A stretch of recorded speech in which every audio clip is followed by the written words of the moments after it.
नागरिकांच्या मनामनातील आवाज, नाशिक आवाज.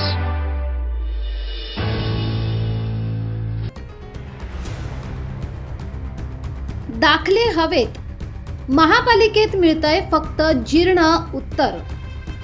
जागृती दत्तू गांगुर्डे यांचा इशारा. महासभेत होणार स्फोटक चर्चा. जन्म मृत्यू विभागाच्या रेकॉर्डलेस कारभार उघड.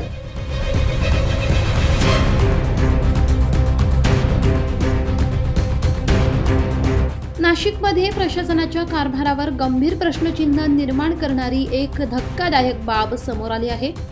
नाशिक महानगरपालिकेच्या जन्म मृत्यू विभागात जुने रेकॉर्ड उपलब्ध नसल्यामुळे नागरिकांना अक्षरशः त्रास सहन करावा लागतोय आणि आता हाच मुद्दा येत्या 20 एप्रिलच्या महासभेत पेटण्याची शक्यता आहे. 1834 ते 1960 या कालावधीतील नोंदी शोधताना प्रशासन हात टेकत असल्याचे चित्र आहे. ज्येष्ठ नागरिकांना त्यांच्या जन्म किंवा मृत्यू दाखल्यांसाठी वारंवार कार्यालयाच्या फेऱ्या माराव्या लागत आहेत. रेकॉर्ड जीर्ण झाले आहेत हे एकच कारण देत नागरिकांना परत पाठवले जात आहे.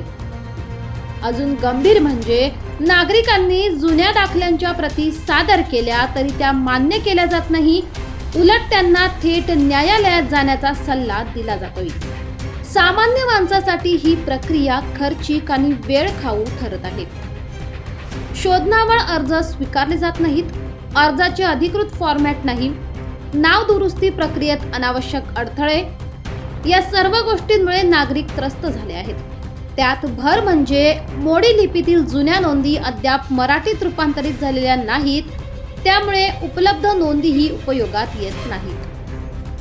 या पार्श्वभूमीवर नगरसेविका जागृती दत्तू गांगुर्डे यांनी आयुक्त मनीषा खात्री यांना पत्र पाठवत तातडीने उपाययोजना करण्याची मागणी केली आहे.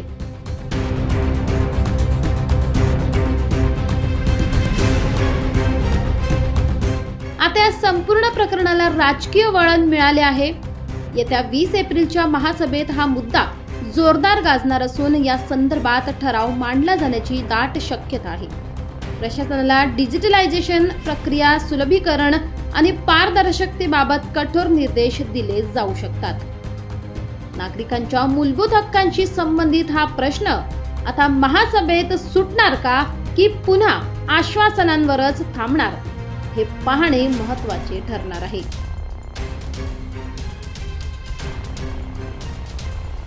नाशिक आवाज, नाशिक.